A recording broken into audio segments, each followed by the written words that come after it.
Hello everyone, कैसे हो आप सब? आपका स्वागत है आप ही के चैनल स्टडी स्टडी में। आज हम लोग matter in our surroundings class 9 के बारे में डिस्कस करेंगे। इसका पार्ट 1 अभी आप देख रहे हैं, इसका पार्ट 2 भी आप चलो ज़रूर देखिएगा। तो चलिए शुरू करते हैं। तो एक रबर बैंड जो को जब हम लोग स्ट्रेच करते हैं तो फिर उसका शेप क्यों चेंज होता है? अगर वो चेंज होता है तो उसको सॉलिड कहते ही क्यों हैं? अगर शुगर पूरे जार का शेप ले लेता है तो फिर उसको लिक्विड क्यों नहीं कहा जाता? और स्पंज को जब हम आसानी से कंप्रेस कर सकते हैं तो उसको सॉलिड क्यों कहते हैं? उसको लिक्विड या तो गैस कहना चाहिए था। इन सब का जवाब आपको इस टॉपिक के डिस्कशन में मिलेगा। तो सबसे पहले मैटर होता ही क्या है? कोई भी चीज़ जो स्पेस ऑक्यूपाई करता है और जो मास जिसमें मास होता है उसको मैटर कहते हैं। Anything which occupy space and has mass is called matter. ये हम लोग क्लास 3 से ही पढ़े आ रहे हैं और ये डेफिनेशन हमने शायद से रट भी लिया होगा। तो सबसे पहले स्पेस होता क्या है? जब कोई भी मैटर जो होता है वो एक स्पेस लेता है, एक स्पेस ऑक्यूपाई करेगा। चाहे एक छोटा सा जैसे कि बॉल ही ले लो। एक बॉल एक बहुत छोटा सा ऑक्यूपाई स्पेस करेगा अगर वो एक टेनिस बॉल होगा, और अगर एक बास्केटबॉल होगा तो फिर वो बहुत ही ज़्यादा स्पेस ऑक्यूपाई करेगा, पर वो स्पेस ऑक्यूपाई करेगा। कोई भी मैटर होगा, वो चाहे छोटा हो, चाहे बड़ा हो, वो कोई भी मैटर होगा, वो स्पेस ऑक्यूपाई करेगा। और दूसरी बात, उसमें मास भी होगा। अब मास क्या होता है? मास होता है कि कोई भी चीज़ में कितना कोई मटेरियल है कि नहीं है, उसमें कुछ ना कुछ तो भरा हुआ होगा। अब जैसे कि एक बॉल है, उसमें कौन सी चीज़ का पार्टिकल्स होंगे? उसमें रबर के पार्टिकल्स होगा, कोई मेटल बॉल होगा तो उसमें मेटल का होगा पार्टिकल्स, उसमें पार्टिकल्स होगा। तो मैटर का क्या है? एक तो वो स्पेस ऑक्यूपाई करेगा और एक तो उसमें मास होगा। अब अब 2 चीज़ हो सकता है। कोई 2 चीज़ इक्वल वॉल्यूम हो सकता है पर मास अलग हो सकता है। ऐसा हो सकता है जैसे कि एक रबर बॉल ले लो। एक रबर बॉल का वॉल्यूम इक्वल रहेगा, पर उसका मास जो है एक रबर बॉल और एक मेटल बॉल का जो एक साथ जब रखेंगे एक साइज़ का तो उसका वॉल्यूम तो सेम रहेगा, पर उसका मास ऑब्वियसली जो है आयरन में ज़्यादा होगा, क्योंकि आयरन में ज़्यादा जो है उसके पार्टिकल्स होंगे, पर रबर में उसके कम पार्टिकल्स होंगे। और ये भी हो सकता है कि इक्वल मास हो पर वॉल्यूम डिफरेंट हो। जैसे कि अगर एक हम आयरन बॉल लेंगे तो उसका मास हो सही वॉल्यूम छोटा होगा, और अगर एक कॉटन लेंगे तो उसका वॉल्यूम ज़्यादा होगा, अगर इसका मास को हम लोगों को सेम रखना है। तो डिफरेंट वॉल्यूम और इक्वल मास, और इक्वल मास और different volume. Pardon me. So next चीज़, कौन कौन सी चीज़ मैटर नहीं होते? बहुत सारी चीज़ जो मैटर, कोई भी चीज़ स्पेस को ऑक्यूपाई करता है जिसमें मास होता है वो सब मैटर होता है, और जो भी चीज़ जो स्पेस को ऑक्यूपाई नहीं करेगा और जिसमें मास नहीं होगा वो सब मैटर नहीं होगा। लव हो गया, affection, friendship, thoughts, idea, smell, ये सब मैटर नहीं होता। क्यों? उसमें कोई स्पेस नहीं होता, ना ही कोई मास होता है। लव लव सिर्फ एक माइंड का फीलिंग है। ऐसा नहीं है कि वो कोई स्पेस ऑक्यूपाई करेगा कहीं, जो है कोई जैसे हमारे इन्वायरमेंट में कई जगह ऑक्यूपाई करेगा। वो हमारे माइंड का एक फीलिंग है। अफेक्शन वो भी उसी तरह, फ्रेंडशिप, थॉट, ये सब के सब हमारे माइंड में है। ये सब के सब हमारे यहाँ पे जो है एक कोई स्पेस ऑक्यूपाई नहीं कर रहा है कि यहाँ पे अफेक्शन है, यहाँ पे फ्रेंडशिप है। तो इसलिए मैटर कोई भी चीज़ जो स्पेस ऑक्यूपाई करता है और जिसमें वॉल्यूम होता है उसको, और जो मास होता है, जिसमें मास होता है उसको हम लोग मैटर कहते हैं। मैटर के बारे में हम बहुत ही सालों से समझने की कोशिश कर रहे हैं। जो इंडिया के पुराने फिलोसोफर्स थे उन्होंने मैटर को अर्थ, वाटर, फायर, स्काई और एयर में डिवाइड किया था। एंशिएंट ग्रीक फिलोसोफर्स ने भी इसको इसी में डिवाइड किया था, पर आजकल मॉडर्न साइंटिस्ट जो है इसको 2 टाइप ऑफ क्लासिफिकेशन में करते हैं, फिजिकल और केमिकल। इस चैप्टर में हम फिजिकल प्रॉपर्टीज करेंगे, जो नेक्स्ट के चैप्टर्स आगे में आएंगे उसमें हम बाद में फिर केमिकल प्रॉपर्टीज मैटर के जानेंगे। तो सबसे पहले मैटर के क्या क्या कैरेक्टरिस्टिक्स होते हैं? मैटर के मेनली 4 कैरेक्टरिस्टिक्स होते हैं। सबसे पहला कैरेक्टरिस्टिक होता है मैटर बहुत ही छोटा होता है। हर एक मैटर में बहुत सारे पार्टिकल्स होते हैं। एक छोटा सा रेन ड्रॉप को एक एग्जांपल ले लो। एक छोटा सा रेन ड्रॉप में 10⁻21 पार्टिकल्स होते हैं। 10⁻21 मतलब 10 और उसके आगे 21 जीरो, इतने सारे पार्टिकल्स सिर्फ एक रेन ड्रॉप में। तो आप सोच ही सकते हो कि एक पार्टिकल कितना छोटा होगा। तो सबसे पहले मैटर के क्या कैरेक्टरिस्टिक हुआ, मैटर के पार्टिकल्स बहुत ही छोटे होते हैं। अब हम लोग इसको एक्टिविटी से भी दिखा सकते हैं कि जो है मैटर इतना छोटा होता है। तो सबसे पहले हम इस एक्टिविटी में क्या होगा, सबसे पहले हम लोग एक बीकर लेंगे, उसमें 100 मिलीलीटर के आसपास का पानी लेंगे और उसमें थोड़ा सा पोटेशियम मैंगनेट डाल देंगे। अब उसमें थोड़ा सा मतलब 10 ग्राम के आसपास। तो हम लोग देखेंगे वो डार्किश पिंक टाइप का कलर होगा जब वो पूरी तरह से मिला देंगे। फिर क्या करेंगे, फिर एक 90 मिलीलीटर का और लेंगे पानी, फिर वो बाकी का जो 10 मिलीलीटर होगा जो पुराना बीकर से लिया था उसको दूसरे वाले बीकर में डालेंगे और फिर उसमें 100 मिलीलीटर आएगा। पहले वाले बीकर्स का जो जो डार्किश पिंक था उससे हम लेंगे, एक मिनट सॉरी, जो हमारा जो पहला था ये वाला, इससे हम लोग 10 मिलीलीटर उठा लेंगे और फिर इसको फिर बाद में इसमें डाल देंगे, इस वाले बीकर में। तो ये उसके बाद फिर वापस इसमें से 10 मिलीलीटर लेंगे, उसके बाद फिर वापस हम लोग इस बीकर में डालेंगे, फिर इससे वापस ऐसे इसका 10 मिलीलीटर ले लेंगे, फिर वापस इसमें इस बीकर का डालेंगे। ऐसे करके ये प्रोसेस कंटिन्यू करते रहेंगे और हम लोग देखेंगे कि ये प्रोसेस बहुत ही लंबा चलते जाएगा। यह इससे 10 मिलीलीटर लिया, इसमें डाला, इससे 10 मिलीलीटर लिया, फिर इस वाले बीकर में डाला, इससे 10 मिलीलीटर लिया, फिर इस बीकर में डाला। ऐसे करके वो पिंकिश, थोड़ा सा पिंकिश हमेशा रहेगा। बहुत ही ज्यादा टाइम के बाद ही हमें ऐसा दिखेगा कि वो जो है हमारा जो है पिंकिश नहीं है, वो थोड़ा सा व्हाइट होने लगेगा, वो उसके लिए बहुत टाइम लग जाएगा। तो इससे हम लोग क्या कंक्लूड कर सकते हैं कि एक चीज बताओ, अगर वो सिर्फ एक ही पार्टिकल से ऐसे होता, और एक पोटेशियम परमानेंट का क्रिस्टल लिया जो 10 ग्राम का था, अगर सिर्फ एक ही पार्टिकल 10 ग्राम का होता तो फिर वो तो सिर्फ पिंक कलर वहीं पर रुक जाता। पर फिर वो पिंक कलर जो है बार बार लगातार दूसरे बीकर में चले जा रहे हैं। तो इसका मतलब क्या होगा, पार्टिकल्स ऑफ मैटर बहुत छोटे होंगे, तभी तो वो जो है थोड़ा थोड़ा फैल भी पा रहा है। पार्टिकल्स ऑफ मैटर अगर बहुत बड़े बड़े होते भी तो क्या होता, वो इतना लंबा प्रोसेस नहीं चल पाता, वो चलता ज्यादा से ज्यादा 4 या तो 5 फीट रुक जाता है। ये अगर करेंगे ना तो ये हम 10-20 बीकर्स तक हो जाएगा, फिर भी वो पिंकिश रहेगा हमेशा। ये पिंकिश हमेशा ये इसलिए रहता है क्योंकि उसमें जो है थोड़ा सा पोटेशियम परमैंगनेट रहता है जो डिसॉल्व हो रहा है। और वो थोड़ा सा पोटेशियम परमैंगनेट क्यों है, क्योंकि वो बहुत ही छोटे हैं पार्टिकल्स। तो इसलिए हम लोग ये कह सकते हैं कि पार्टिकल्स ऑफ मैटर बहुत ही छोटे होते हैं। तो समझ में आ गया होगा, तो हम लोग नेक्स्ट प्रॉपर्टी की तरफ चलते हैं जो कि है particles of matter occupy space. ये हमने पढ़ा भी था कि मैटर के डेफिनेशन में कि पार्टिकल्स ऑफ मैटर हमेशा स्पेस ऑक्यूपाई करते हैं, तभी वो मैटर कहलाया जाएगा। जैसे कि देख मैं वही पुराने एग्जांपल, एक बॉल है जो छोटा सा है, वो कम स्पेस ऑक्यूपाई करेगा, पर एक बड़ा सा बॉल वो ज्यादा स्पेस ऑक्यूपाई करेगा, पर वो स्पेस ऑक्यूपाई करेगा।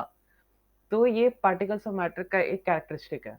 हम लोग इसको एक एक्टिविटी से भी दिखा सकते हैं कि जो है पार्टिकल्स ऑफ मैटर स्पेस लेते हैं, कि हम जो है शुगर, पानी के अंदर थोड़ा सा शुगर डाल देंगे, उसके बाद फिर हम लोग मिलाएंगे। अब बार बार मिलाएंगे तो हम लोग देखेंगे कि वो जो है शुगर जो है स्पेस ऑक्यूपाई कर रहा है, पर शुगर स्पेस ऑक्यूपाई कर रहा है, पर फिर पर उसका वाटर का लेवल नहीं बढ़ रहा है और शुगर पूरी तरह से डिसअपियर हो गया पानी में। तो ये हमेशा तो नहीं चलेगा, पर हम लोग कुछ पॉइंट तक ये देखेंगे कि जो है जो शुगर का जो पार्टिकल्स है वो पानी में डिसॉल्व हो रहा है, और वो फिर थोड़ी देर बाद में वो पानी शुगर का पार्टिकल दिखने लगेगा, पर at some point of time तक जो है ये जो शुगर का पार्टिकल्स है वो जो है पानी के अंदर कहीं ना कहीं पे डिसॉल्व हो जाएगा, और वो जो है पानी में के अंदर छुपा हुआ रहेगा, पर वो हमें दिखेगा नहीं। अब ऐसा होता क्यों है, इसको इस एनालॉजी से समझते हैं। जैसे कि मान लिया, जैसे कि एक बॉक्स है, उसमें बहुत सारे लिक्विड्स है। अब बहुत सारे लिक्विड्स है तो उसमें क्या होगा, क्योंकि बहुत सारे मॉलिक्यूल्स है, एक मॉलिक्यूल्स नहीं, मान लिया आदमी ले लो, एक बॉक्स है उसमें बहुत सारे आदमी रखे हुए हैं और बीच-बीच में थोड़े-थोड़े स्पेस रहेंगे। अब क्या होता है मान ये जो आदमी है, ये देखो, ये जैसे कि ये एक बॉक्स है और इसमें ये एक आदमी है। अब ये सब आदमी है, तो ये सब आदमी है। इसको मान लो पानी के ड्रॉपलेट्स। अब इसको पानी के ड्रॉपलेट्स मान लिया, तो फिर यहाँ पे जब हम लोग शुगर के पार्टिकल्स यहाँ पे इंट्रोड्यूस करते हैं, तो फिर यहाँ पे फिर भी बहुत ही छोटे-छोटे छोटे स्पेसेस बचे हुए रहते हैं और शुगर का पार्टिकल्स इन्हीं जो है स्पेस को फिल कर देता है। तो जैसे कि लोग हैं, अगर लोग हैं इस रूम में, तो इस रूम के अंदर लोग रहेंगे तो क क थोड़ा-सा स्पेस बचा रहेगा।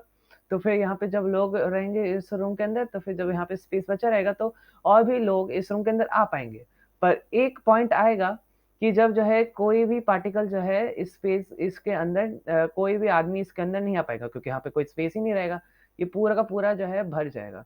तो जब ये पूरा का पूरा भर जाएगा, तो फिर इसके बाद फिर ये क्या हो ज तो फिर इसमें फिर जो है कहीं पे पार्टिकल के आने का जगह ही नहीं रहेगा। तो जब कोई पार्टिकल के आने का जगह रहेगा ही नहीं, तो इसलिए फिर क्या होगा, यहाँ पे कोई इसलिए जो है फिर वो जो है बाद में फिर जो है वो जो है पानी के अंदर स्पेस जो है लेना, फिर वो जो है शुगर फिर जो है पानी का लेवल बढ़ते जाएगा ताकि वो शुगर का स्पेस को ऑक्यूपाई कर दे। तो इसलिए और जब हम फिर और पानी डालेंगे, फिर वो बॉक्स बॉक्स को मान लो थोड़ा-सा बड़ा हो गया, तो बड़ा हो गया तो फिर शुगर के स्पेस और शुगर के पार्टिकल्स जो है मिल पाएँगे। तो इससे हमें क्या पता चल रहा है कि जो हमारे जो पार्टिकल्स ऑफ मैटर है वो स्पेस ऑक्यूपाई करते हैं। जो जैसे कि हमारे जो वाटर का मॉलिक्यूल्स है उसके बीच में है हमारे शुगर ने स्पेस को ऑक्यूपाई किया ना, तो उस स्पेस को ऑक्यूपाई किया इसलिए ये इससे हम ये कंक्लूड कर सकते हैं कि particles of matter occupy space. Next रहते हैं एक दो फिर तीसरा है कि कट particles of matter are constantly moving. हमेशा वो जो है एक जगह से दूसरी जगह से तीसरी जगह, हमेशा वो मूव करते रहते हैं पर वो डिपेंड करता है कि वो कितना मूव करेगा। तो जैसे कि सॉलिड्स है, सॉलिड्स कम मूव करेंगे। फिर जो है क्या होगा लिक्विड्स जो है ज़्यादा मूव थोड़ा-सा उससे ज़्यादा मूव करेंगे और गैस सबसे ज़्यादा मूव करेंगे। जैसे कि सॉलिड सॉलिड के पार्टिकल्स क्या है? सॉलिड के पार्टिकल्स एक ही जगह पे स्थिर रहते हैं। ये रहा ये है ये जो है मान लो ये सॉलिड के पार्टिकल्स है, ये ज़्यादा मूव नहीं करेंगे, थोड़ा-थोड़ा ही हिलेंगे, ज़्यादा नहीं हिलते हैं ये लोग।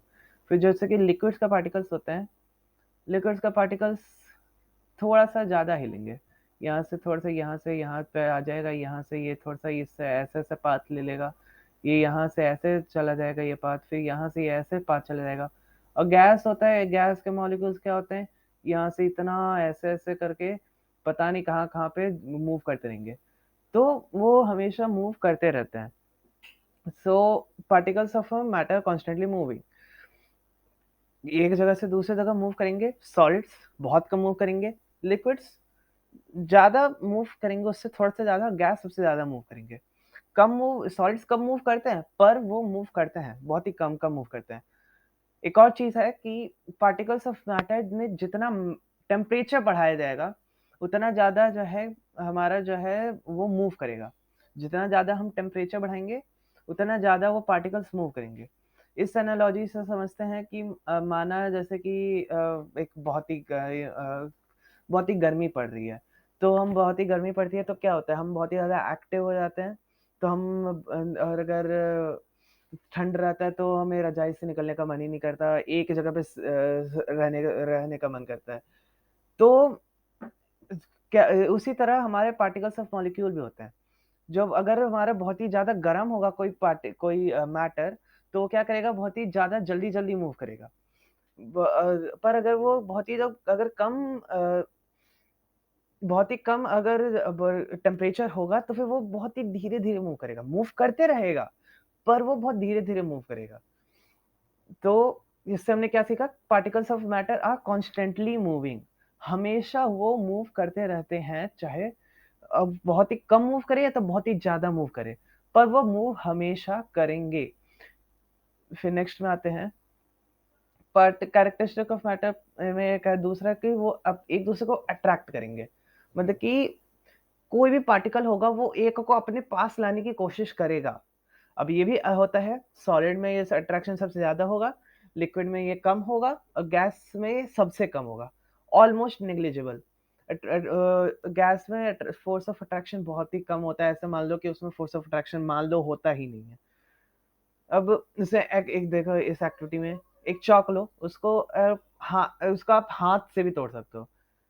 उसको आप कितना भी आप उसको जो है एक छोटा सा भी फोर्स लगाओगे तो वो हाथ से टूट जाएगा। इसका मतलब क्या हुआ कि वो जो है पार्टिकल्स एक दूसरे को अट्रैक्ट करते हैं, पर वो बहुत ही कम अट्रैक्ट करते हैं। फिर उसके बाद फिर अगर हम लोग जो है एक आइस लेंगे, तो फिर वो क्या आइस जो है क्या करेगा, वो आइस जो है मैटर जो है आइस जो है वो ब्रेक आसानी से नहीं करेगा, उसके लिए थोड़ा सा ज़्यादा फोर्स लगेगा, तो उसका चॉक से ज़्यादा फोर्स ऑफ अट्रैक्शन है। और अगर हम लोग एक आयरन नेल लेंगे, तो वो हाथ से तो मान लो कि वो जो है ब्रेक हो ही नहीं सकता। उसको हथौड़े से कोशिश कर लो तो वो बेंड हो जाएगा, पर उसको तोड़ना बहुत मुश्किल है। तो इसका मतलब क्या हुआ कि फोर्स हम कि पार्टिकल्स ऑफ मैटर एक दूसरे को अट्रैक्ट करते हैं, और पर चाहे कम करे या तो ज्यादा करे, हमेशा पार्टिकल्स ऑफ मैटर एक दूसरे को अट्रैक्ट करते रहेंगे। पार्टिकल्स ऑफ मैटर हमेशा अट्रैक्ट करते रहेंगे, कम करेंगे पर करेंगे। कुछ पार्टिकल्स ऑफ मैटर कम करेंगे, कुछ पार्टिकल्स ऑफ मैटर बहुत ज्यादा करेंगे, जैसे कि आयरन नेल को ही देख लो।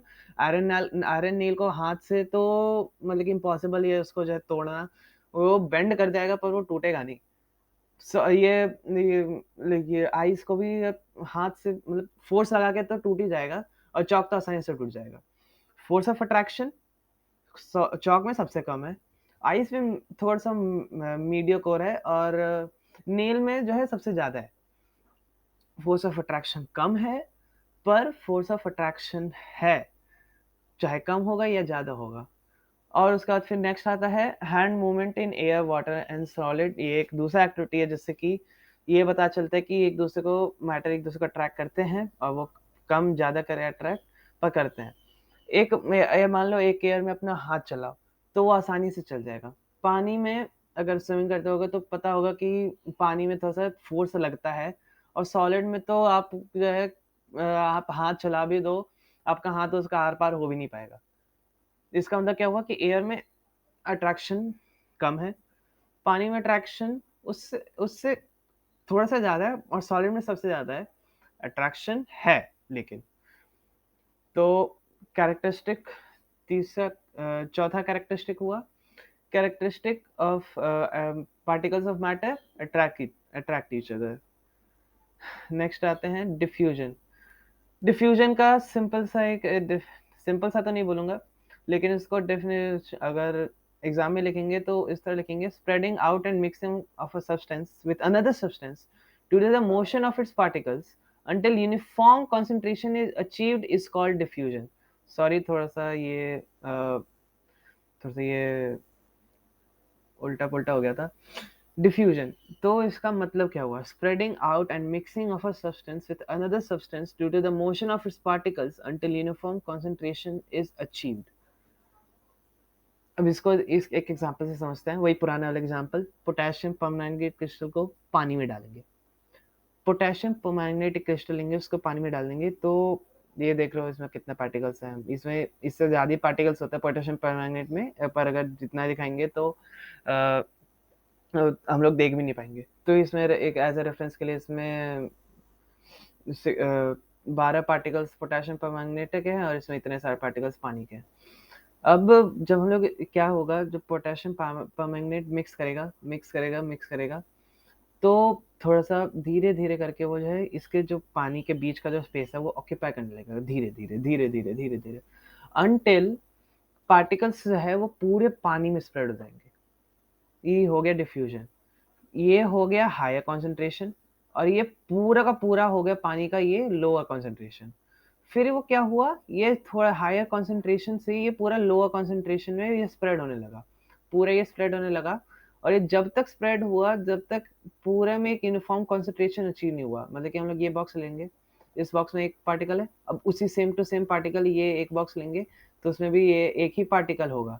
ये एक बॉक्स लिए एक पार्टिकल, ये बॉक्स लिए एक पार्टिकल, एक बॉक्स एक पार्टिकल, ऐसे करके पूरे करेंगे तो एक ही पार्टिकल जो है हर एक में हर एक एक पार्टिकल में ऑलमोस्ट इतना ही होगा। मतलब कि एक बॉक्स लिया थोड़ा छोटा सा, उसमें एक ही पार्टिकल, इसमें एक ही पार्टिकल होगा, इसमें एक ही पार्टिकल होगा। तो मतलब कि क्या हुआ, हायर कॉन्सेंट्रेशन से ये जो है लोअर कॉन्सेंट्रेशन में फैला, इसी को कहेंगे डिफ्यूजन। हायर कॉन्सेंट्रेशन से लोअर कॉन्सेंट्रेशन में फैलना, जब तक हर एक जगह में यूनिफॉर्म कॉन्सेंट्रेशन ना आ जाए उसको कहेंगे डिफ्यूजन। और फिर से डिफ्यूजन का जो है रेट जो है वो टेम्परेचर इंक्रीज करने से रेट ऑफ डिफ्यूजन भी इंक्रीज करेगा। जैसे कि अगर हम उसी का एक एनालॉजी ले लो कि हम टेम्परेचर बहुत ही ज़्यादा है, तो हम लोग क्या कहते हैं, हम बहुत ही ज़्यादा एक्टिव होते हैं, हम लोग जो है एक जगह मूव करते थे एक जगह से दूसरी जगह। तो इसी तरह अगर पार्टिकल्स ऑफ अगर मैटर होंगे, अगर उसमें पानी उस मैटर का जो है स्पीड होगा, अगर उसमें मैटर में टेम्परेचर ज़्यादा डालेंगे तो उसका स्पीड भी बढ़ेगा। जब उसके पार्टिकल्स का स्पीड बढ़ेगा तो रेट ऑफ डिफ्यूजन भी बढ़ेगा।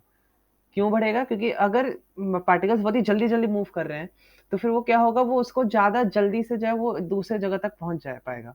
अगर आप बहुत ही धीरे-धीरे चलते हो, तो फिर ऐसा तो नहीं होता कि जो है आप तुरंत आप जल्दी जो है अपने डेस्टिनेशन तक पहुँच जाओगे। पर अगर अगर हम तेज़ी से चलेंगे तो हम लोग डेस्टिनेशन तक आसानी से पहुँच जाएँगे। उसी तरह अगर हम लोग टेम्परेचर बढ़ाएँगे, तो पार्टिकल्स ऑफ मैटर जल्दी-जल्दी मूव करेंगे। जब पार्टिकल्स ऑफ मैटर जल्दी-जल्दी मूव करेंगे तो फिर वो हायर कॉन्सन्ट्रेशन से लोअर कॉन्सन्ट्रेशन तक जाएँगे, और जब वो हायर कॉन्सन्ट्रेशन से लोअर कॉन्सन्ट्रेशन तक जाएँगे, तो फिर हमारा डिफ्यूज़न का रेट बढ़ेगा। डिफ्यूज़न जो है ज़्यादा जल्दी हो पाएगा। फिर से अगर रेट ऑफ डिफ्यूज़न में टेम्परेचर इंक्रीज़ करेंगे हम, तो फिर पार्टिकल्स ऑफ मैटर बहुत ही जल्दी मूव करेंगे। क्योंकि पार्टिकल्स ऑफ मैटर बहुत ही जल्दी मूव करेंगे, तो इसलिए वो जो है लोअर कॉन्सन्ट्रेशन तक जल्दी पहुँच पाएँगे, जो कि उनका डेस्टिनेशन है कि लोअर कॉन्सन्ट्रेशन तक पहुँचना। तो लोअर कॉन्सन्ट्रेशन के जो पार्टिकल्स हैं वो लोग लोअर कॉन्सन्ट्रेशन पे बहुत ही जल्दी पहुँचेंगे, जिससे कि क्या होगा, रेट ऑफ डिफ्यूज़न ज़्यादा होगा। फिर नेक्स्ट टॉपिक पे आते हैं, जो कि है डिफ्यूज़न जो है। अब फिर से डिफ्यूज़न एक और पार्ट में डिपेंड करता है कि डिफ्यूज़न जो है गैस में बहुत ही ज़्यादा होता है, लिक्विड में थोड़ा-सा कम होता है, और सॉलिड में सबसे स्लोएस्ट होता है। अब इसको फिर से गैस में के मैंने बताया था, उसका फ़ोर्स ऑफ अट्रैक्शन बहुत ही कम होता है। तो क्योंकि उसका फ़ोर्स ऑफ अट्रैक्शन बहुत ही कम होगा, तो फिर वो जो है एक जगह से दूसरे जगह तक कोई पार्टिकल बहुत ही जल्दी मूव कर पाएगा। लिक्विड में फ़ोर्स ऑफ अट्रैक्शन सॉलिड से ज़्यादा होता है, पर जब वो फ़ोर्स ऑफ अट्रैक्शन होता है, वो जो है इतना तो होता है कि वो थोड़ा-सा स्लो कर दे। तो इसलिए उसमें थोड़ा-सा गैस से तो स्लो होता है, और सॉलिड में क्या होता है कि वो उसको पार्टिकल को इतना ज़्यादा अट्रैक्शन होता है कि वो उसको मूव ही नहीं करवा पाता। वो एक जगह से मूव कर ही नहीं पाता, बहुत ही रेयरली मूव करता है। तो डिफ्यूज़न जो है गैस में सबसे ज़्यादा फ़ास्ट होगा, लिक्विड में स्लो होगा, और सॉलिड में सबसे स्लोवेस्ट होगा। इसके एक एग्ज़ाम्पल से समझते हैं। जैसे कि गैस है, जैसे कि डिफ्यूज़न इन गैस जो है बहुत ही ज़्यादा फ़ास्ट हुआ। जैसे कि जब हमारी मम्मी खाना पकाती हैं, तो किचन में खाना पक रहा होता है, पर उसका स्मेल एक दूसरा रूम, मान लिया ड्राइंग रूम, वहाँ तक आ रहा होता है। तो इसका मतलब वो जो है खाना पक रहा है किचन में, और वो इतना दूर बेडरूम तक आ रहा है। कैसे हो रहा है? पार्टिकल्स जो है मूव कर रहे हैं। जो हायर जो रूम है, ये किचन, मान लीजिए किचन है, और मान लीजिए ये ड्राइंग रूम है। यहाँ पे ये जो पार्टिकल्स होंगे खाने के, उसका ये होता है उसका स्मेल, ठीक है? अब ये स्मेल क्या होता है, यहाँ से ये हायर कॉन्सन्ट्रेशन में ही यहाँ के इनके पार्टिकल्स हैं। यहाँ पे बहुत ही कम लो लो कॉन्सन्ट्रेशन है। तो क्या होगा, ये जो गैस के पार्टिकल्स होंगे वो यहाँ पे आएँगे, यहाँ पे लोअर कॉन्सन्ट्रेशन में। तब तक जब तक जो है यहाँ पे यूनिफ़ॉर्म कॉन्सन्ट्रेशन अचीव नहीं हो जाता, जब यहाँ पे भी कॉन्सन्ट्रेशन सेम होगा, यहाँ पे भी कॉन्सन्ट्रेशन सेम होगा। तो ये हो गया डिफ्यूज़न इन गैसेज़। डिफ्यूज़न इन गैस बहुत ज़्यादा फ़ास्ट होता है। वहाँ पे खाना पक रहा है, ब आधे मिनट, 1 मिनट के अंदर-अंदर स्मेल यहाँ तक आ जाता है। तो इसका मतलब क्या हो गया, डिफ्यूज़न इन गैस बहुत ही फ़ास्ट होता है। अब diffusion in gas in liquid में देखते हैं। वही दे लेते हैं, शुगर लेते हैं और उसको पानी के अंदर डालते हैं वापस। तो जब शुगर लेंगे, एक पानी लेते हैं, फिर इसमें शुगर डालेंगे, और जब शुगर में वापस डालते हैं, और उसको जो है हमें स्पून से करना नहीं है, कुछ भी इसको छेड़-छाड़ नहीं करना है। उसको बस छोड़ देना है, उसके बाद फिर इसको यहाँ पे रहने दो। तो कुछ देर के बाद क्या होगा, ये पूरा का पूरा शुगर जो है पानी में डिसॉल्व कर जाएगा। उसमें टाइम जो है, तो इसमें भी डिफ्यूजन हुआ ना, यहाँ पे हाई कॉन्सेंट्रेशन है, यहाँ पे पूरा जगह यहाँ पे लोअर कॉन्सेंट्रेशन है। सो हाई कॉन्सेंट्रेशन से लोअर कॉन्सेंट्रेशन पे पार्टिकल्स मूव करे ना, तो पार्टिकल्स मूव करे तो इसका मतलब क्या हुआ, यहाँ पे डिफ्यूजन हुआ। अब इसमें डिफ्यूजन में टाइम लगा। डिफ्यूजन गैस बहुत ही फास्ट था, तो इसमें जो है कि 1 मिनट या तो 2 मिनट के अंदर डिफ्यूजन हो जाता था। लिक्विड्स में आधा घंटा से 40 मिनट तक के आसपास का टाइम लगता है। आधा घंटा से 40 मिनट के आसपास का टाइम लग जाएगा ये जो है पूरा का पूरा शुगर को जो है इसमें मिलने में। तो इसका मतलब क्या हुआ, लिक्विड में डिफ्यूजन स्लो होता है गैस से। और सॉलिड, सॉलिड में डिफ्यूजन ऑलमोस्ट नेग्लिजिबल ही होता है। आप मानो ही मत कि उसमें डिफ्यूजन होगा। सॉलिड में डिफ्यूजन बहुत ही कम होता है, ऑलमोस्ट नेग्लिजिबल होगा। हम लोग मतलब कि टेक्स्ट बुक इसको ऑलमोस्ट नेग्लिजिबल ही मान लो। हाँ, बहुत ही रेयर केसेस होता है कि डिफ्यूजन के। जैसे कि मान लिया आपने एक ब्लैक बोर्ड है, उस ब्लैक बोर्ड में क्या किया आपने, चौक से कुछ लिखा। अब चौक, ब्लैक बोर्ड ऐसे चौक में कुछ लिखा, 15-20 दिन तक इसको ऐसे ही छोड़ दो। अब 15-20 दिन तक इसको ऐसे ही छोड़ दिया, आप क्या देखोगे, जब इसको डस्टर से मिटाने की कोशिश करोगे तो वो जो है क्या होगा, वो मिटेगा ही नहीं। क्यों नहीं मिटेगा, वो आसानी से मिटेगा ही नहीं। और वो आसानी से क्यों नहीं मिटेगा, क्योंकि क्या होगा, जो चौक के जो पार्टिकल्स होंगे वो ब्लैक बोर्ड के अंदर डिफ्यूज हो गए होंगे, वो उसके अंदर चले गए होंगे। तो डिफ्यूजन पर इसमें देखो कितना टाइम लग रहा है, 10 से 15 दिन लग रहे हैं just for diffusion in liquids, sorry solids. तो सॉलिड्स में लगे, ये सॉलिड्स में लगे 10 से 15 डेज, लिक्विड्स में लगे 30 to 40 मिनट्स के आसपास, और गैस में लगते ज़्यादा से ज़्यादा 1 या तो 2 मिनट, ज़्यादा से ज़्यादा 1 या तो 2 मिनट लगेगा, इससे ज़्यादा नहीं लगने वाला। और लिक्विड्स में जो है इससे ज़्यादा टाइम भी लग सकता है किसी किसी में, और सॉलिड्स में कभी कभी तो 3-4 साल भी लग जाते हैं। 3-4 साल के 10-20 साल। जैसे कि कोई दो मेटल ब्लॉक है, जैसे कि कोई दो मेटल के ब्लॉक है, उसको बहुत ही टाइटली, धीरे नहीं, बहुत ही टाइटली जो क्या करो, इसको इस तरह जो है एक बिल्कुल कंप्रेस कर दो और इसको 10-20 साल तक छोड़ दो। क्या होगा फिर बाद में, क्या पाओगे कि वो मेटल का जो है एक दूसरे के अंदर फ्यूज हो गए होंगे। तो इसका मतलब क्या होगा, सॉलिड्स में डिफ्यूजन हो रहा है। अब एक चीज़ बताओ, इसमें कितने साल लगे, 10-20 साल लगे। तो हम लोग ये मान सकते हैं कि सॉलिड्स में डिफ्यूजन ऑलमोस्ट नेग्लिजिबल होता है। तो ये जो है डिफ्यूजन इन गैसेस बहुत ही फास्ट होंगे, डिफ्यूजन इन लिक्विड्स बहुत ही स्लो होंगे, और डिफ्यूजन इन सॉलिड्स सबसे स्लोएस्ट होंगे। एक और चीज़ मैं बताना भूल गया था, ये जो डिफ्यूजन का तो था, इसका मैं एग्जांपल देना भूल गया था। जो जैसे कि हम लोग जो है, जैसे कि मम्मा ने अगर खाना पकाती हैं, तो अगर बहुत गर्म गर्म खाना पकेगा तो क्या होगा, उसके पार्टिकल्स जो है हमारे तुरंत जो है दूर से भी पता चल जाएगा कि खाना पका है, उसका स्मेल आ जाएगा। पर अगर जब खाना ठंडा हो गया होता है, जैसे कि तो उसमें जो है स्मेल नहीं आता। उसे स्मेल क्यों नहीं आता, क्योंकि जो पानी का जो टेम्परेचर है, जो पानी बोल रहा हूँ, जो गैस के जो पार्टिकल्स के जो टेम्परेचर है वो बहुत ही कम है। पर गैस के जो पार्टिकल्स का टेम्परेचर अगर कम होगा तो डिफ्यूजन बहुत ही स्लो होगा। तो इसलिए वो जो है हमारे तक पहुंचते पहुंचते बहुत टाइम लग जाएगा, और इसलिए हम लोग इसलिए जो है हमें उसको स्मेल नहीं पाएंगे। पर अगर वो खाना गरम गरम होगा तो फिर वो जो है आसानी, वो डिफ्यूजन जो है उस रूम से जो है इस रूम तक आसानी से आ जाएगा। क्यों आएगा, क्योंकि टेम्परेचर बढ़ा है, रेट ऑफ डिफ्यूजन फिर बढ़ा, और इसलिए फिर वो जो है हमारे पास जो है आ गया। फिर आते हैं क्लासिफिकेशन ऑफ मैटर्स, फिजिकल। ये हम लोग बहुत सालों से पढ़ते आ रहे हैं, सॉलिड्स लिक्विड्स गैस के क्या क्या प्रॉपर्टीज है। सबसे पहला सॉलिड के प्रॉपर्टी, सॉलिड का फिक्स शेप और वॉल्यूम होता है। फिक्स शेप भी होता है, फिक्स वॉल्यूम भी होता है। इसका मतलब क्या हुआ, सॉलिड का सॉलिड का अपना शेप चेंज नहीं करेगा और अपना वॉल्यूम भी चेंज नहीं करेगा, वो बिल्कुल फिक्स रहेगा। हाँ, कुछ एक्सेप्शंस होते हैं, वो भी मैं बताऊंगा बाद में। तो सॉलिड के क्या होंगे, फिक्स शेप होगा और फिक्स वॉल्यूम।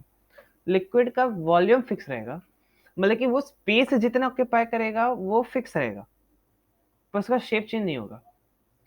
पर सॉरी, वॉल्यूम का वॉल्यूम का जो है वॉल्यूम फिक्स रहेगा, पर शेप उसका चेंज करेगा। जैसे कि अगर आप पानी लोगे, पानी को एक ग्लास में डाला, तो देखना वो स्पेस कैसा ले रहा है, शेप उसका फिक्स नहीं रहेगा। वो स्पेस उस ग्लास का आकार के ले ग्लास के शेप का ले लेगा। और पर उसका जो वॉल्यूम होगा वो सेम रहेगा, मतलब कि जितना स्पेस होके पैक रहेगा। अब देखना, पानी का जितना क्वांटिटी था वो ये ग्लास में, और उसके बाद फिर उसका एक कटोरी में डाल देना। और उसके कटोरी में देखना कि उसमें कितना पानी का जो है कितना पानी है। ये देखेंगे कि लिक्विड में जो ग्लास में जितना पानी था उतना पानी गैस में भी है, उससे कम या तो ज्यादा नहीं हुआ है। इसका मतलब ये हुआ कि लिक्विड्स में वॉल्यूम फिक्स है, पर लिक्विड्स पर उसका शेप फिक्स नहीं है। और गैस में शेप ना ही फिक्स शेप फिक्स है, ना ही वॉल्यूम फिक्स है। ना ही शेप फिक्स है, ना ही वॉल्यूम फिक्स है। अब ऐसा क्यों? अब ये हम नेक्स्ट स्लाइड में देखेंगे। अब इसका एग्जांपल ही देख लो। एक सिरिंज ले लो, उसको जो है क्या कहते हैं, सिरिंज में थोड़ा सा इसको एक सिरिंज ले लेते हैं। उसके बाद फिर इसका जो है जो पिस्टन होता है वो इसको यहाँ पे रख लो। यहाँ पे एक एक मतलब अपने हाथ से इसको ब्लॉक कर दो। इसके बाद फिर इसको पुश करो अंदर। इसको जब हम पुश करेंगे, तो एक तो हम लोग ने ये देखा कि जो है ये जो है पिस्टन आसानी से जो है ये अंदर चले जाएगा। तो ये जो है फिक्स शेप नहीं ले रहा है, ना ही ये फिक्स वॉल्यूम ले रहा है। गैस में ये दोनों के दोनों प्रूव हो गया। और हम लोग ये जो पिस्टन के हिसाब से हम लोग ये भी पॉइंट भी प्रूव कर सकते हैं। Solids cannot be compressed much, liquids cannot be compressed much, gases can be compressed much। तो इसको भी देखते हैं एक बार। सॉलिड्स के फिक्स शेप, तो अगर पिस्टन लेंगे और अगर हम लोग उसको करेंगे यहाँ पे, अगर सॉलिड होगा वो बिल्कुल भी मूव नहीं करेगा। लिक्विड में भी बिल्कुल भी मूव नहीं करेगा, ऑलमोस्ट नेग्लिजिबल होगा। पर गैस में क्या होगा, अगर हम लोग पिस्टन करेंगे तो क्या होगा, ये पूरी तरह से नीचे आ जाएगा। और पूरी तरह से नहीं आएगा, पर वो आ जाएगा। तो इससे क्या होगा, सॉलिड्स ज़्यादा कंप्रेस नहीं हो सकते, लिक्विड्स भी ज़्यादा कंप्रेस नहीं हो सकते, गैस आसानी से कंप्रेस हो सकते हैं। सॉलिड के फिक्स शेप होता है, फिक्स वॉल्यूम होता है, तो उसका शेप नहीं चेंज करेगा, ना ही वॉल्यूम चेंज करेगा। लिक्विड का फिक्स वॉल्यूम होता है, पर कोई फिक्स शेप नहीं होता। गैस का फिक्स शेप नहीं होता, ना ही कोई फिक्स वॉल्यूम होता है। फिर सॉलिड में देखते हैं हाई डेंसिटी। सॉलिड में है हाई डेंसिटी। सॉलिड में हाई डेंसिटी क्यों है? अब वही फिर से आ जाओ यहाँ पे। सॉलिड में हाई डेंसिटी, अब सॉलिड में क्या होते हैं, पार्टिकल्स बहुत ही पास पास में होंगे। अब एक चीज बताओ, इसको एक अब पार्टिकल्स को मान लो एक आदमी की तरह मान लो, और जो जो मान लो पानी लिया, पानी को एक तरह का ये क्या कहते हैं, एक रूम मान लो। अब क्या होगा, जब पानी में जो पानी होगा उसमें जो है जो रूम होगा उसमें लोग होंगे। अब एक चीज बताओ, डेंसिटी का मतलब डेंसिटी का फॉर्मूला होता है कितना जो है, डेंसिटी का मतलब ये मान लो किसी वॉल्यूम में कितना स्पेस है, कितना मैटर है। किसी जैसे कि ये वॉल्यूम हो गया, ये मान लो ये वॉल्यूम है, इसके अंदर कितने मास है, मतलब कि इसके अंदर कितने पार्टिकल्स है। तो ये होगा हाई डेंसिटी। अब सॉलिड में क्या होगा, इतने छोटे से जगह में बहुत ही ज्यादा पार्टिकल्स होंगे, बहुत ही ज्यादा पार्टिकल्स का से, जैसे कि मान लो एक रूम के अंदर एक रूम है, उसके अंदर 50-60 लोग को एक ही रूम के अंदर डाल दिया। तो उसी तरह सॉलिड में डेंसिटी हाई होता है, मतलब कि उसमें जो है पार्टिकल्स ऑफ मैटर, उसमें जो लिक्विड होगा, जो उसमें जो पार्टिकल्स होंगे, स्पेस जितना होगा उसमें जो है बहुत ही ज्यादा पार्टिकल्स होंगे। और जो लिक्विड्स होंगे, लिक्विड्स में क्या होगा, उसमें पीछे जो स्पेस रहेगा उतना भी ज्यादा स्पेस नहीं रहेगा, पर बीच बीच में स्पेस रहेगा। तो बीच बीच में जब स्पेस रहेगा तो मतलब उसमें डेंसिटी कम होगा, और गैस में सबसे कम डेंसिटी रहेगा। ठीक है, फिर से समझते हैं। फिर सॉलिड में हाई डेंसिटी, सॉलिड में क्योंकि हाई डेंसिटी हुआ, तो इसलिए वो जो है हाई डेंसिटी का मतलब क्या हुआ, वो उतना ही क्या कहते हैं वो स्पेस कम है, स्पेस कम है पर मैटर बहुत ज़्यादा है। लिक्विड में क्या है, उतने ही स्पेस में मैटर कम है, और गैस में उतनी ही स्पेस में बहुत कम मैटर है, ऑलमोस्ट नेग्लिजिबल ही मान लो। तो सॉलिड, तो इसलिए सॉलिड में डेंसिटी कम ज़्यादा होगा, क्योंकि डेंसिटी मतलब क्या हुआ, एक स्पेस में कितना मास है, वॉल्यूम, मैं फॉर्मूला भूल रहा हूँ, एक स्पेस में कितने मास है। तो अगर ज़्यादा मास होगा तो डेंसिटी ज़्यादा होगी, और अगर लिक्विड में फिर डेंसिटी, लिक्विड में डेंसिटी फिर कम मॉडरेट होती है, और गैस में बिल्कुल कम होता है। फिर नेक्स्ट, सॉलिड फ्लो करता नहीं है। सॉलिड बोलता है कि हम मूव करेंगे ही नहीं। अब ऐसा क्यों होगा, अगेन उसके सॉलिड के पार्टिकल्स कैसे होते हैं, सॉलिड के पार्टिकल्स एक दूसरे के साथ चिपके हुए होते हैं। तो जब सॉलिड के पार्टिकल्स एक दूसरे के साथ चिपके हुए होंगे तो वो उसका अट्रैक्शन बहुत ज़्यादा होगा। तो जब उसका अट्रैक्शन बहुत ज़्यादा होगा तो वो क्या होगा, वे वो जो है वो फ्लो नहीं करेंगे। अगर वो नीचे गिरेंगे तो एक साथ वो जो है पूरा मैटर एक साथ गिरेगा। जैसे कि अगर एक बॉल है, बॉल फ्लो कभी करे, बॉल ऐसा हुआ है कि वो पानी की तरह नीचे बह गया हो, ऐसा तो कभी नहीं होता। तो क्या होता है, वो बॉल एक साथ पूरी तरह से नीचे गिरता है। तो इसका मतलब क्यों नहीं होता, क्योंकि उसमें इतना फोर्स ऑफ अट्रैक्शन है कि वो जो है पार्टिकल ऑफ मैटर जो है, कि वो जो पार्टिकल ऑफ मैटर जो है एक दूसरे से दूर ही नहीं हो पाएगा, एक दूसरे को दूर हो ही नहीं सकता सॉलिड में। लिक्विड में क्या होगा, उसमें फोर्स ऑफ अट्रैक्शन होता है पर वो उतना भी फोर्स ऑफ अट्रैक्शन नहीं होता, तो इसलिए वो आसानी से फ्लो कर लेगा। जैसे कि वाटरफॉल में देखते होगा वो कैसे नीचे पानी गिर जाता है, तो वो उसमें पानी फ्लो करता है। तो लिक्विड्स भी फ्लो करता है, गैस में तो आसानी से फ्लो कर लेगा, वो यहाँ से पता नहीं यहाँ से यहाँ पे तुरंत पहुंच जाएगा, वो आसानी से, गैसेस तो आसानी से फ्लो कर लेते हैं। सॉलिड कंटेनर का शेप नहीं लेंगे। सॉलिड का मान लीजिए ये बॉल यहाँ पे रखा है, ये बॉल वैसे ही रहेगा, वो बोलेगा हम आपका स्पेस नहीं लेंगे। सॉलिड इसी शेप में रहेगा, वो ये पूरा जान दो। सॉलिड अगर वो एक बॉल के आकार में है तो एक बॉल के आकार में ही रहेगा। और उसी तरह अगर हम लिक्विड को देखेंगे तो ये लिक्विड है, लिक्विड जो है वो उसका स्पेस ले लेगा, जो इस तरह का शेप है इस तरह का स्पेस ले लेगा। अगर इस तरह का कंटेनर है तो इस तरह का स्पेस ले लेगा। अगर एक मिनट, अगर इस तरह का शेप है तो इस तरह का शेप ले लेगा। अगर माना बिल्कुल इतना पतला सा है फिर इतना पतला का स्पेस ले लेगा। वो जिस तरह का कंटेनर होगा उसी तरह का वो शेप लेगा। और गैस भी वही है, गैस भी जो है कंटेनर का शेप ले लेता है, गैस भी शेप का कंटेनर ले लेगा, चाहे कंटेनर का शेप ले लेगा। ये रहा गैस, ये भी गैस है, पूरा का पूरा कंटेनर, पूरा कंटेनर ले लिया। उसके बाद फिर पर इसमें एक और डिफरेंस ये देखो, सॉलिड कंटेनर को फिल नहीं करेगा, लिक्विड कंटेनर को फिल नहीं करेगा, गैस पूरे को फिल कर लेगा। एक एक चीज ये डिफरेंस नोट डाउन करना, लिक्विड जो है कंटेनर का शेप लेगा पर वो कंटेनर को फिल नहीं करेगा।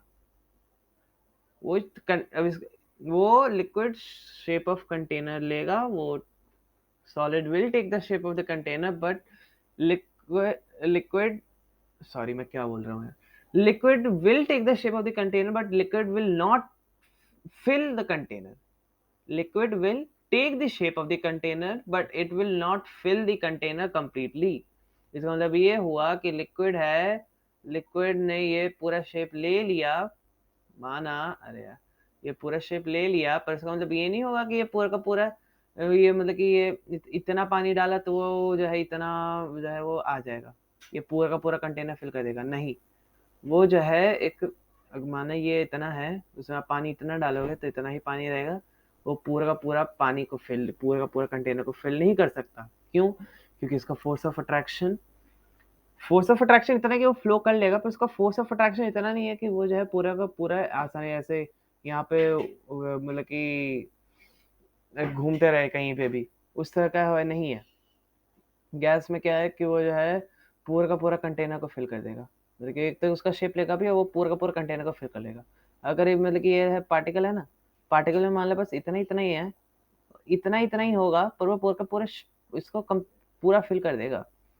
और अगर इतना ही पार्टिकल्स जो है, अगर ये थोड़ा सा छोटा होना तो इतने ही पार्टिकल्स इस पूरे को फिल कर देगा, इतने ही पार्टिकल्स इस पूरे को ही फिल कर देगा।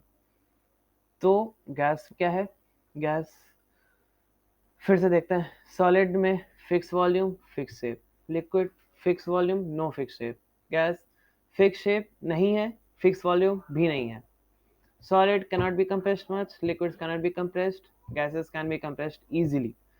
सॉलिड का हाई डेंसिटी, लिक्विड का मॉडरेट डेंसिटी, गैस का लो डेंसिटी। सॉलिड फ्लो आसानी से नहीं कर सकता, आसानी से फ्लो नहीं करता, लिक्विड आसानी से फ्लो कर लेता है, गैस भी आसानी से फ्लो कर लेता है। Solid does not take the shape of the container, liquids take the shape of the container, gases take the shape of the container. Solids do not fill the container completely, liquids also do not fill the container completely, gases fill the container completely. इन दोनों को ध्यान रखना। Liquids take the shape of the container but do not fill the container completely. Next slide. अब इसका reason क्या है, क्यों solid liquid और गैस में ऐसा होता है? अब सॉलिड में क्या होता है, minimum spaces between the particles बहुत ही कम होंगे, तो इसका मतलब क्या होगा, फोर्स ऑफ अट्रैक्शन बहुत ही ज़्यादा होगा। और जब फोर्स ऑफ अट्रैक्शन ज़्यादा होगा तो फिर वो क्या कहेगा, तो एक पार्टिकल बोलेगा कि तू मेरे साथ रहेगा तो यहाँ से नहीं जाएगा, तो इसका मतलब क्या होगा, मूवमेंट भी इसका मिनिमम ही रहेगा। लिक्विड में क्या होता है, स्पेस ऑफ पार्टिकल बहुत कम होता है, तो क्योंकि स्पेस ऑफ पार्टिकल बहुत कम होगा तो फोर्स ऑफ अट्रैक्शन कम होगा। तो जब फोर्स ऑफ अट्रैक्शन थोड़ा सा कम होगा, ज़्यादा नहीं कम होगा, क्योंकि स्पेस जो है ज़्यादा नहीं बढ़ा है, कम ही बढ़ा है, तो स्पेस बिटवीन द पार्टिकल थोड़ा सा ही कम होगा, तो इसलिए क्या होगा, उसका फोर्स ऑफ अट्रैक्शन भी थोड़ा सा कम स्ट्रांग होगा। और पर उसका मूवमेंट जो है लिक्विड से जो है ज़्यादा होगा, सॉरी लिक्विड में जो मूवमेंट होगा वो सॉलिड से ज़्यादा होगा। यहाँ पे THAN होगा, नॉट THEN, ऐसे टाइप हो गया होगा गलती से। सो लिक्विड्स में स्पेस बिटवीन द पार्टिकल्स बहुत ही कम है, फोर्स ऑफ अट्रैक्शन बहुत थोड़ा सा, बहुत ही कम नहीं है, स्पेस बिटवीन द पार्टिकल्स मतलब है पर मॉडरेट है, फोर्स ऑफ अट्रैक्शन भी मॉडरेट है और इसलिए मूवमेंट भी मॉडरेट है। गैसेस में स्पेस बहुत ही मैक्सिमम होगा। अगर एक गैस का पार्टिकल यहाँ पे है तो ऐसा भी हो सकता है कि इससे एक गैस का पार्टिकल यहाँ पे होगा, यहाँ पे होगा, ऐसा होगा, तो उसके बाद फिर यहाँ पे फोर्स ऑफ अट्रैक्शन इसमें नेग्लिजिबल है गैस में, मतलब कि वो इतना यहाँ से यहाँ। अब एक चीज बताओ, एक चीज इतना दूर है, आप उसको कैसे पकड़ के यहाँ पे लाओगे? लिक्विड उसको पकड़ के हम नहीं ला सकते, तो लिक्विड्स का force of attraction less strong होता है। क्यों? क्योंकि पास पास में, तो जब पास पास में होंगे तो आसानी से वो उसको खींच लेगा। और सॉलिड्स में क्या होता है, सॉलिड्स में बिल्कुल पास पास में होता है, तो इसलिए वो आसानी से उसको खींच लेता है। उसके बाद फिर सॉलिड का मूवमेंट वही बहुत ही कम होगा। क्यों? क्योंकि स्पेस बिटवीन द पार्टिकल्स बहुत ही कम है। लिक्विड्स लिटिल मोर मूवमेंट और स्पेस भी लिटिल मोर होगा। और गैस में स्पेस मैक्सिमम होगा, फोर्स ऑफ अट्रैक्शन नेग्लिजिबल होगा, मूवमेंट भी मैक्सिमम होगा। अब ये इसी से, इन्हीं सब के कारण ये वाले जो फैक्टर्स हैं ये होते हैं। Solids fix shape of volume, क्यों? इन तीनों के कारण में स्पेस पार्टिकल्स के बीच के जो स्पेस होंगे वो बहुत ही कम होंगे, जो क्योंकि particles space between the particles बहुत ही कम है, तो इसलिए क्या होगा, वो अपना अट्रैक्शन बढ़ जाएगा, तो इसलिए शेप फिक्स रहेगा और वॉल्यूम भी फिक्स रहेगा। एक चीज देखना, ये दोनों के दोनों स्लाइड एक देख लेना और तुम देख पाओगे कि जो ये जो स्लाइड है और ये जो स्लाइड है, इसमें कोई ना कोई रीजन निकाल सकते हो। सॉलिड ये देख लो, सॉलिड का हाई डेंसिटी, सॉलिड का हाई डेंसिटी क्यों होगा? सॉलिड का हाई डेंसिटी होगा क्योंकि इसमें जो है स्पेस बहुत ही कम होता है, स्पेस बिटवीन द पार्टिकल्स बहुत ही कम होता है।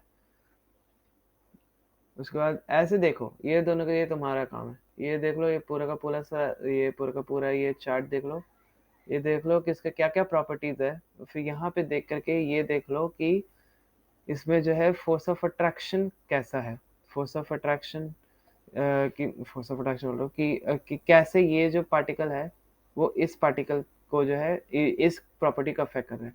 ये वाले प्रॉपर्टी है वो कैसे इस प्रॉपर्टी का अफेक्ट कर रहा है, ये एक बार देख लो। एक ये रहा और एक और ये रहा, और फिर पूरा का पूरा चैप्टर खत्म हो गया है। तो जो पुराना जो क्वेश्चन डिस्कस किया था वही क्वेश्चन को देखते हैं।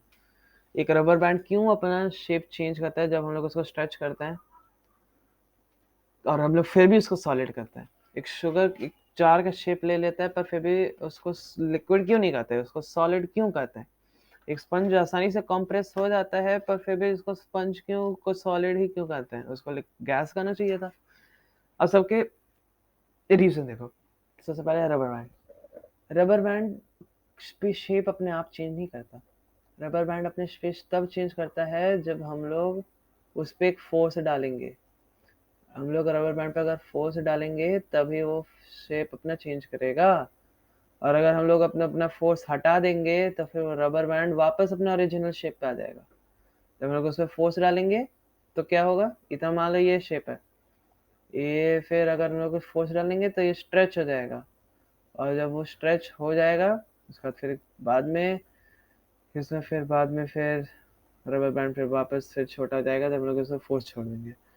तो रबर बैंड अपना शेप करने स्ट्रेच जब हम लोग उसको स्ट्रेच करते हैं तो वो शेप चेंज करता है, इसलिए क्योंकि हम लोग उसमें फोर्स डाल रहे हैं। इस एक चीज रबर बैंड में क्या होता है, फोर्स ऑफ अट्रैक्शन कम होता है तो इसलिए वो स्ट्रेच हो जाता है। और उसके बाद फिर क्या होगा, अब एक चीज बताओ, आयरन में बहुत ही ज्यादा फोर्स डालेंगे तो वो मतलब कि वो शेप जो चेंज करना वो उसका बहुत मुश्किल है।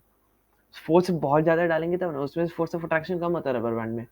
आयरन में रबर बैंड सॉरी आयरन में फोर्स ऑफ अट्रैक्शन बहुत ही कम बहुत ही ज़्यादा होता है। रबर बैंड में फोर्स ऑफ अट्रैक्शन बहुत ही कम होता है। शुगर जार का शेप लेता है पर फिर भी उसको फिक्स शुगर तो फिर भी उसको लिक्विड क्यों नहीं करते। अब ये देखा होगा, शुगर है इस बीकर में, इस पूरे में छोटे छोटे पार्टिकल है शुगर के, ये पूरे इस बीकर को भर दिया। अब इसको हम लोग एक बीकर से दूसरे बीकर में डालते हैं तो फिर वो ऐसा लगता है कि वो फ्लो कर रहा है, ऐसा लगता है कि वो फ्लो कर रहा है, और फ्लो कर करके पूरे में भर रहा है। तो ऐसा क्यों होता है, बात यह है कि हम लोग इस पूरे शुगर का जो ये है ना, इसको हम पूरा मैटर नहीं मानते। ये पूरा शुगर का जो डिब्बा है इसमें जो ये शुगर है इसको मैटर नहीं मानेंगे हम लोग, उसका एक छोटा सा दानों को मैटर मानेंगे। एक शुगर का छोटा सा जैसे कि ये है, इसमें बहुत सारे क्रिस्टल को मैटर मानेंगे पर वो सिर्फ एक मैटर नहीं मानेंगे। इस शुगर का ये एक क्रिस्टल ही मैटर, मतलब कि ये भी मैटर कहलाया जाएगा पर ये एक मैटर नहीं कहलाया जाएगा, ये एक मैटर कहलाया जाएगा, ये एक मैटर कहलाया जाएगा। ये मैंने क्या बना दिया यार, ये ठीक है। तो तो एक अगर हम लोग सिर्फ एक पार्टिकल लेते हैं, अब इसे बताओ, अब ये इस आसानी से टूट जाएगा, आसानी से नहीं टूटेगा। टूट सकता है, आसानी से नहीं टूटेगा। सॉलिड का कैरेक्टरिस्टिक, फ्लो करता है नहीं करता, फिर उसके कैरेक्टरिस्टिक एक बिग नेट, ये सॉलिड के कैरेक्टरिस्टिक पाए जाते हैं। फिक्स शेप होता है, होता है। फिक्स वॉल्यूम होता है, शुगर क्रिस्टल का होता है। कंप्रेस हो पाता है, आसानी से नहीं कंप्रेस हो पाता। हाई डेंसिटी होती है, होती है। फ्लो करती है, फ्लो नहीं करती। एक शुगर का पार्टिकल फ्लो नहीं करता। बहुत अब क्या होता है जब हम लोग बहुत सारे शुगर के पार्टिकल डालते हैं तो ऐसा लगता है कि वो फ्लो कर रहा है पर एक्चुअली वो फ्लो नहीं करता। अगर एक इंडिविजुअल पार्टिकल को यहाँ से नीचे गिराएंगे तो फिर वो फ्लो नहीं करेगा, वो शेप ऑफ कंटेनर लेगा, वो शेप ऑफ कंटेनर नहीं लेगा। एक सिंगल पार्टिकल ले लो, अगर एक सिंगल पार्टिकल यहाँ पर रख दिया, ऐसा नहीं होगा कि वो पूरा कंटेनर का शेप ले लेगा, ऐसा नहीं होगा। हाँ, अगर बहुत सारे पार्टिकल्स ऑफ शुगर है तो वो शेप ले लेगा। क्यों, वो क्यों लेगा तुम लोग समझ गए होगे, क्योंकि उसमें जो है बहुत सारे पार्टिकल्स डाल रहे हैं, बहुत सारे पार्टिकल जब एक साथ कर रहे हैं तो ऐसा लगता है कि वो फ्लो कर रहे हैं पर वो फ्लो नहीं कर रहे हैं।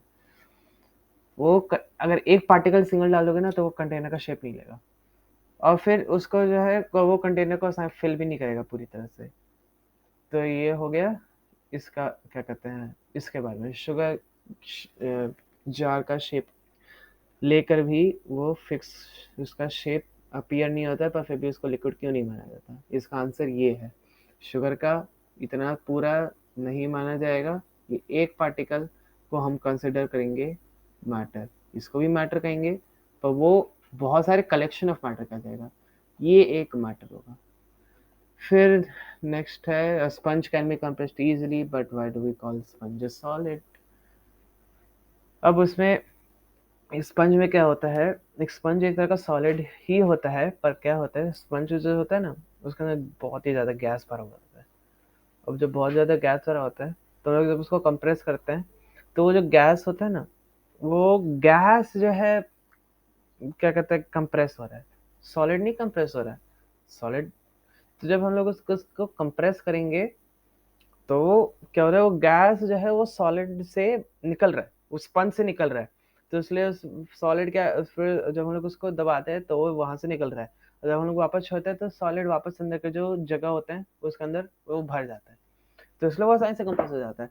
अगर हम लोग उसमें से सारे के सारे हवा निकाल दें उस स्पंज के अंदर से, हम लोग उसको पूरी तरह से कंप्रेस कर दें, अगर हम लोग और कंप्रेस करने की कोशिश करेंगे तो वो कंप्रेस नहीं हो पाएगा। इसका रीजन ये है। तो ये हो गया पूरा कंप्लीट। ये पूरा कंप्लीट नहीं हुआ, आधे कंप्लीट हुआ है। ये पार्ट 1 है, अभी और भी बहुत सारी चीज़ बच रहे हैं, तो ये हम लोग पार्ट 2 में डिस्कस करेंगे। सो तब तक के लिए bye bye, see you guys later. Channel को लाइक शेयर सब्सक्राइब जरूर कर देना, और फिर से एक बार पार्ट 2 थोड़ी देर में अपलोड कर देंगे, एक बार पार्ट 2 जरूर देख लेना। So thank you guys and bye bye, see you next time.